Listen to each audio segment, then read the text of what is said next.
Hello, good morning, नमस्कार। आप सभी का स्वागत है पावर ऑफ नॉलेज लीगल मेरे इस चैनल पे। आई होप सब अच्छे से पढ़ाई कर रहे होंगे, सोशोलॉजी सीरीज़ का आनंद ले रहे होंगे और इससे बहुत कुछ सीख रहे होंगे।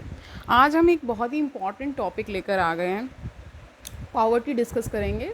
ऐसे तो ये सभी सब्जेक्ट्स में, मोस्ट ऑफ द सब्जेक्ट्स में ये आप पढ़ते ही होंगे, बट हम इसमें सोशोलॉजिकल पर्सपेक्टिव से जानेंगे कि पॉवर्टी, इसकी वेरियस थ्योरीज़ के बारे में जान लेंगे, क्या डेफिनेशंस हैं और वेरियस कंट्रीज़ में ये क्यों होती है ये भी जान लेंगे। तो शुरू करें आज का session. Let's get started. Poverty देखिए, poverty is a social problem which is often expressed in terms of lack of material resources which one requires for a minimum standard of life। अब बता रही है एक सोशल प्रॉब्लम है, सामाजिक, ठीक है, जो समाज में व्यवस्था है उसी के कारण ही आ जाती है ये। और इसको एक्सप्रेस किया जाता है किस फॉर्म में, जहाँ पे मटेरियल रिसोर्सेज का लैग होता है, यानी वहाँ कमी होती है बेसिक मटेरियल रिसोर्सेज की, जो एक मिनिमम स्टैंडर्ड ऑफ लाइफ को जीने के लिए ज़रूरी होती है, उसकी भी कमी होती है, ठीक है। But what are these minimum standards, ये क्वेश्चन पूछ रहे क्या मिनिमम स्टैंडर्ड्स हैं। There is no agreement upon this and hence the definition of poverty has no consensus. कोई एक कह सकते हैं किसी एक मत पे नहीं पहुंच पाते हैं, कोई भी एक पर्टिकुलर डेफिनेशन को आप ये नहीं कह सकते कि ये परफेक्ट है, नहीं है, ठीक है। According to Ruth Lister in her poverty 2004 में इनकी किताब पॉवर्टी है रूथ लिस्टर की, उन्होंने डेफिनेशन क्या दी। Definition of poverty has important implications for political policy and academic discourse. बता रहे हैं कि ये बहुत ही इंपॉर्टेंट है। किसके लिए इंपॉर्टेंट है? पॉलिटिकल डिस्कोर्स में भी इसका होता ही होता है, ठीक है। पॉलिसी मेकिंग जब हम कर रहे होते हैं तो जो भी पॉवर्टी में होते हैं उनके बारे में हम सोचते हैं, और एकेडमिक डिस्कोर्स में इस चर्चा तो बहुत होती रहती है। India also recent definitions of, in India also, recent definitions of poverty from the government have risen hackles as critics argue that these definitions are exclusionary and don't provide a measure for actual poverty।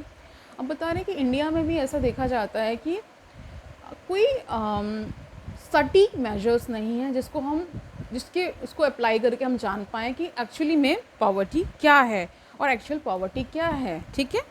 Another contention of the critics is that across the country's poverty is invariably defined in terms of material well-being only।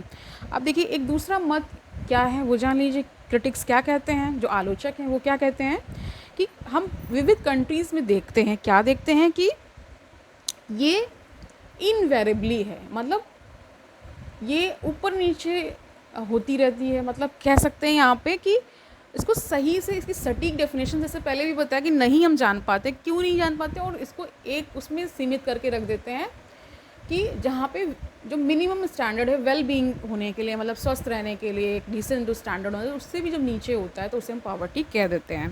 Hence poverty is defined as a form of multiple deprivations. अब कह रहे हैं कि poverty को हम ऐसे define करते हैं जैसे मल्टीपल डिप्राइवेशंस का मतलब होता है वंचित रह जाना, बहुत सारी चीज़ों से वंचित रह जाना, उसी को कह दे रहे हैं। So poverty is a multidimensional phenomena. बता रहे हैं कि ये बहुआयामी फेनोमेना है and caused by a variety of factors and hence its manifestation also differs from context to context. अब बता रहे हैं कि बहुत सारे फैक्टर्स पर डिपेंड करता है और कॉन्टेक्स्ट, जिस कॉन्टेक्स्ट में बात हो रही होगी उस पर भी डिपेंड करता है। तो poverty is an interrelated wave of economic, social, psychological, cultural and political factors which define and influence the occurrence and persistence of poverty। बताते हैं, क्या बताते हैं कि ये मिला जुला इंटर रिलेटेड वेव है किसका, इकोनॉमिक, सोशल, साइकोलॉजिकल, कल्चरल, ठीक है, एंड पॉलिटिकल फैक्टर्स का, ठीक है, जो कि इन्फ्लुएंस करता है और उसको बनाए रखने में भी, पॉवर्टी को बनाए रखने में भी ये सारे जो आयाम हैं, जो बहुत सारे फैक्टर्स हैं वो रहते हैं। रियल पॉवर्टी मे नॉट भी, अब कह रहे हैं कि रियल जो पॉवर्टी होती हो सकता है वो सामने से ना दिखे, और जो सामने से दिख रहा हो शायद वो पॉवर्टी रियल ना हो, ठीक है, ये बता रहे हैं। Poverty is pronounced deprivation in well being and comprises of many dimensions. बता रहे हैं कि इसको ऐसे कहा जा सकता है कि डिप्राइवेशन इन वेल बीइंग, यानी कि एक स्वस्थ जीवन जो हम जी पाते हैं उसमें डिप्राइवेशन हो जाना, उससे हम वंचित रह जाते हैं जब, और इसमें बहुत सारे फैक्टर्स जब आ जाते हैं उसी को पॉवर्टी कह दिया जाता है। इन इंक्लूड्स, क्या इंक्लूड कर रहा है? Low income and inability to acquire basic goods. अब कह रहे हैं कि लो इनकम होती है और जहाँ बेसिक गुड्स को भी एक्वायर करने में दिक्कत आती है, और जो सर्विसेज चाहिए सर्वाइवल के लिए, डिग्निटी से रहने के लिए, उसमें भी हम उस तरह नहीं रह पाते हैं, तो उसको पॉवर्टी कह देते हैं। There are two broad views on poverty, दो ब्रॉड व्यूज़ हैं, एक सोशोलॉजिस्ट का व्यू है, दूसरा इकोनॉमिक्स का। तो सोशोलॉजिस्ट क्या कहते हैं, looks at it multi dimensional concept, उनको बताते हैं कि वो बहुत ही वृहद कॉन्सेप्ट है, मल्टी डायमेंशनल है। By taking into consideration many aspects of human wellbeing, while an economics identifies the lack of economics resources as causing hardship to a person. अब इकोनॉमिक्स क्या कहता है कि क्योंकि उसके पास पैसे नहीं हैं, क्योंकि उसके पास इकोनॉमिकली वो वेलबींग नहीं है, इसीलिए वो क्या रह जाता है, ऐसा वंचित रह जाता है और उसके जीवन में बहुत सारी समस्याएं आती ही रहती हैं। ठीक है। A sociologist views poverty within the framework of social problems and concerns himself with the causes and effects of poverty। अब एक सोशोलॉजिस्ट क्या सोचता है कि जो ये सोशल प्रॉब्लम्स हैं इनकी वजह से हो रहा है, और कॉजेज़ हैं और उसके इफ़ेक्ट्स भी हैं। जब पॉवर्टी है उसका कारण है और उसके प्रभाव है, उसका जो भी आफ्टर इफ़ेक्ट्स आते हैं। Poverty can also be looked at from various other perspectives like absolute और रिलेटिव पॉवर्टी। अब देखिए इसमें और भी डायमेंशंस जुड़ गए, एब्सोल्यूट पॉवर्टी बोल दिया है और दूसरा रिलेटिव पॉवर्टी बोल दिया। Absolute poverty is measured in terms of benchmark, क्या है, like per capita income in absolute terms through concepts like poverty line. Poverty line एक खींच दी जाती है, ठीक है, एक लाइन, उसके नीचे जितने आ रहे हैं वो पॉवर्टी लाइन में आ जाते हैं, जो ऊपर है वो नहीं है। तो ये बता रहे हैं कि जो पर कैपिटा इनकम यानी हर एक इंडिविजुअल कितना इनकम ले रहा है प्रतिदिन में, या एक पूरा एक एनुअल ईयर ले लिया जाता है कभी कभी। ठीक है। For example such global parameter can भी, अब ये डाटा इन्होंने बता दिया है कि $1.25 पर डे का। ठीक है। But this suffers from major weakness as purchasing powers and currency exchanges. कई बार चीज़ों को खरीदने के रेफरेंस में उसको डिफाइन किया जाता है कि कुछ अमाउंट दे दिया गया है और उसको परचेज कर पा रहे हैं, तो वो पॉवर्टी नहीं कर पा रहे हैं तो नीचे आ जाएंगे, वो पॉवर्टी में आ जाएंगे। जो ऊपर उसको परचेज कर पा रहे हैं तो वो उस पॉवर्टी लाइन के ऊपर होंगे। ठीक है। फिर वो पॉवर्टी में नहीं आएंगे। ठीक है। इसीलिए इसको थोड़ा सा एब्सर्ड बता दिया गया कि ये डेफिनेशन बहुत सारी वीकनेसेस से भी गुजरती है। इन डिफरेंट कंट्रीज़ में भी डिफरेंट, अब बता रहे हैं डिफरेंट कंट्रीज़ में डिफरेंट सिचुएशंस हो सकती हैं ना। It addresses only subsistence needs, यानी कि जो खाने पीने की जो चीज़ें होती हैं, खाने से रिलेटेड बसर करने की, गुजर बसर करने की जो नीड्स हैं उनको ही वो पूरा कर लें, इतना ही बहुत है। Relative poverty on the other hand argues that poverty is culturally defined and measured in terms of relative deprivation। अब बता रहे हैं कि relative poverty होती है relative deprivation की, यानी कि एक आपने कुछ reference point ले लिया, सपोज डैट आपने $10 का ले लिया, या एक कोई व्यक्ति है उससे आप कंपेयर जब कर रहे हैं तो वो भी हो जाता है रिलेटिव पॉवर्टी में। Peter Townsend was one of the pioneers of defining poverty in terms of relative deprivation, which was backed by his extensive field study in 1960s and 70s in Britain। उन्होंने study किया था इस era में। ठीक है। Other measures like calorie approach. अब calorie approach मतलब इतना कंज्यूम कर रहे हैं तो आप पॉवर्टी में हैं, नहीं है, इतना अगर कंज्यूम नहीं कर पा रहे हैं तब पॉवर्टी में है। ठीक है। Which also been adopted India में है, जैसे तेंदुलकर कमेटी आप देख लीजिए। ठीक है। इस तरह से वायरस कमिटीज़ भी रही हैं। Despite varying approaches this one is commonly agreed that poverty is one of the fundamental causes of exclusion। It leads to multiple vulnerabilities and hence multiple form of exclusion। और यही बहुत सारे चीज़ों से आपको वंचित कर देता है, एक्सक्लूजन्स में आ जाता है। आप मेजर थ्योरीज देख लीजिए पॉवर्टी की। Blame the poor view and blame the system view. बता रहे पुअर को ब्लेम करिए और सिस्टम को ब्लेम करिए, ये वाली एक थ्योरी है। It can be argued that the poor remain in poverty because avenues of social mobility are very few and structural means are not available to everyone। अब बता रहे हैं इस थ्योरी के अकॉर्डिंग, क्या बता रहे हैं कि जो पुअर है, जो गरीब है, वो क्या करता है, गरीबी या पॉवर्टी में ही रह जाता है। क्यों? क्योंकि उसके पास सोशल मोबिलिटीज़ के जो अवसर हैं वो बहुत कम होते हैं और स्ट्रक्चरल जो मीन्स हैं वो उसको अवेलेबल नहीं होते हैं, और सबको नहीं भी होते हैं। भाई जो जिसने पहले चीज़ें एक्वायर कर ली तो उसकी हो जाती थी, पहले तो यही सिस्टम था। There are often visible and invisible barriers which are overlooked by the blame poor view. While the poor view identifies that the poor is poor due to lack of skills, competency and unwillingness to enter the labor market, structural perspective asks why a poor person has low skill and competency। अब देखो बता रहे हैं कि ये क्योंकि ये skilled नहीं होते, इनके पास कॉम्पिटेंसी नहीं होती है, इसीलिए पुअर रह जाते हैं, इसीलिए वो पॉवर्टी में आ जाते हैं। लेकिन एक सोशोलॉजिस्ट कहते हैं कि पुअर क्यों रह जाते हैं, इनके पास स्किल्स क्यों नहीं होती, ये भी क्वेश्चन पुट अप कर देते हैं ना। There are several structural factors like class, caste, gender, ethnicity, educational, health access and geographical factors which lead to differential access to the resources and rewards. अब देखिए बता रहे हैं कि आपकी सोशोलॉजिकल पोजिशनिंग इस पर भी डिपेंड करती है कि आप कहाँ पे पैदा हो रहे हैं, किस कंट्री में पैदा हो रहे हैं, किस कास्ट में पैदा हो रहे हैं, किस जेंडर में पैदा हो रहे हैं. ये सारे फैक्टर्स भी बहुत सारे आ जाते हैं. ठीक है. So lack of ambition, skills and competency is a consequence of the constant situation of the poor and not cause of it.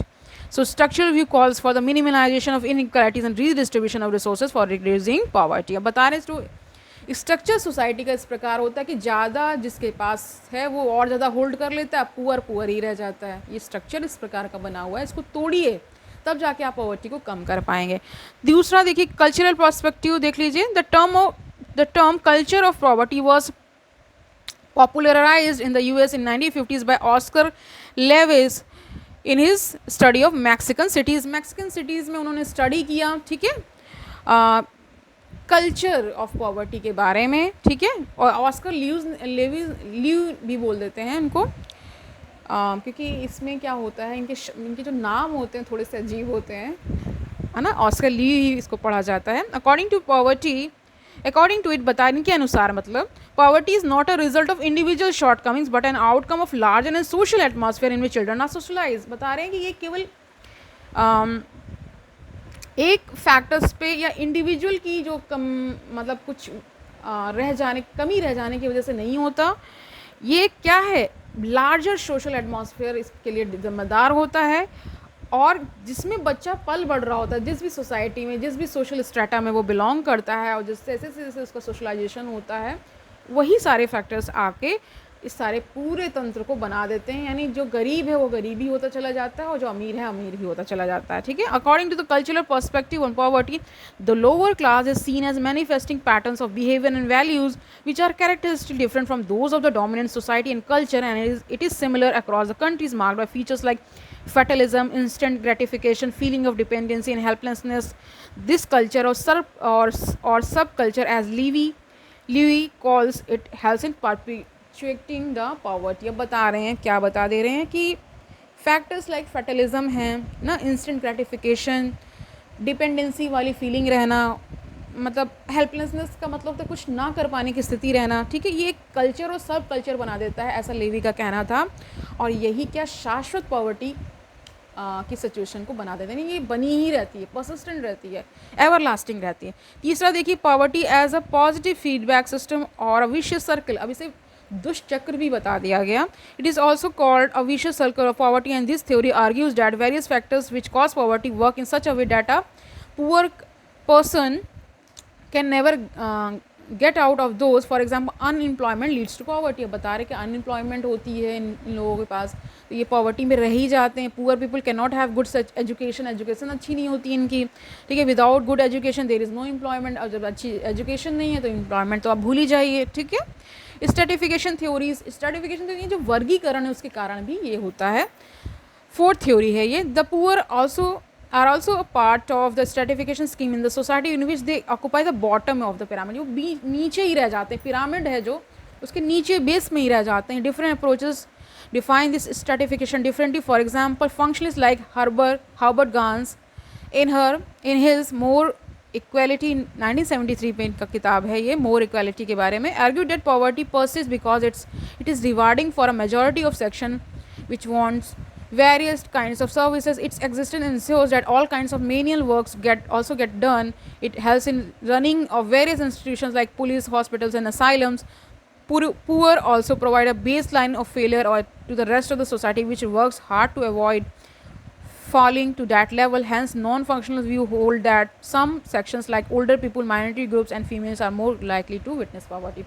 अब इनका देखिए मत है इस थ्योरी का कि स्ट्रेटिफिकेशन तो जिम्मेदार है ही है, लेकिन उसमें भी अगर हम देखते हैं तो जो बूढ़े लोग हैं, जो फीमेल्स हैं, ठीक है, जो माइनॉरिटी ग्रुप्स हैं, वो ज़्यादा पॉवर्टी से गुजरते हैं. फिफ्थ देखिए डायलेक्टिकल अप्रोच क्या है. Marxist argue that poverty in society can also be understood in terms of the effects of the capitalist economy. क्योंकि पूंजीवाद है, पूंजीवाद वैसी इकॉनमी को डिज़ाइन किया गया है, इसलिए भी ये होता ही है. According to them the question why poverty is same as asking why wealth. तो इन्होंने कहा जैसे पूछें कि पॉवर्टी क्यों है, वैसे ही पूछ लीजिए वाई वेल्थ, पूंजी क्यों है. ठीक है, एसेट्स क्यों हैं? Poverty exist because it's benefits the ruling class. कह रहे हैं कि पॉवर्टी इसलिए भी एग्जिस्ट करती है क्योंकि ये रूलिंग क्लास को बेनिफिट करती है। 6 देखिए, poverty in power thesis, Ralph Miliband in his politics and poverty 1974, इनकी किताब का नाम है politics and poverty, argues that poor are the weakest group in the struggle for the cause for the scarce resources. Poor often have no bargaining powers, low trade union support, etc., which is exploited by the employers. अब बता रहे हैं जो employers हैं इनका exploitation करते हैं, इनके पास कोई trade unions नहीं होते हैं, इनके पास कोई groups नहीं होते हैं जो इनको support कर सकें, इसलिए भी poverty exist करती है। 7th देखिए, feminist view क्या है? ये feminist theory है।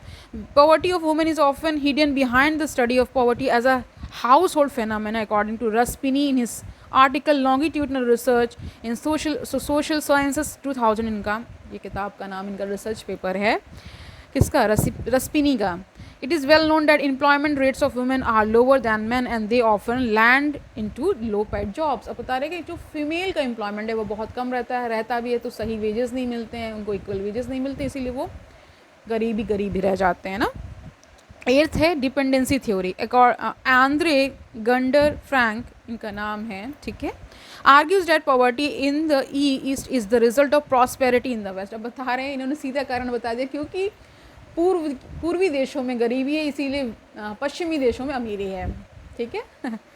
Western countries exploitative colonial rule impoverished these countries. Similarly, Wollstonecraft conceptualized this argument in the form of world systems theories. अब देखिए, क्योंकि जो पूर्व के देश हैं इन पे बहुत ज़्यादा बाहर के देशों यानी वेस्ट के देशों ने राज किया, उन्हें कॉलोनी बनाया, ठीक है, अपनी कॉलोनीज़ बनाई और वहाँ से सारे रिसोर्सेज ये लेते रहे, उसको एकदम कंगाल कर दिया देशों को, इसीलिए यहाँ का सारा जो पैसा है वहाँ मूव कर गया वेस्ट कंट्रीज़ में, इसलिए भी रहता है। तो आज के लिए इतना ही रखते हैं, ओके। कल हम एक्सक्लूजन डिस्कस करेंगे, ओके। आई होप आपने इन्जॉय किया होगा ये सेशन, आपके लिए लाभकारी रहा होगा और वेरियस थ्योरीज़ के माध्यम से आप ये जान पाए होंगे कि पॉवर्टी क्या है, क्यों डेफिनेशंस इतनी वेरी करती हैं, अक्रॉस द कंट्रीज़ की वेरी करती हैं, इंडिया में क्या सिचुएशन है, ठीक है, ओके। कल मिलते हैं, तब तक आनंद से पढ़िए, ओके। All the best.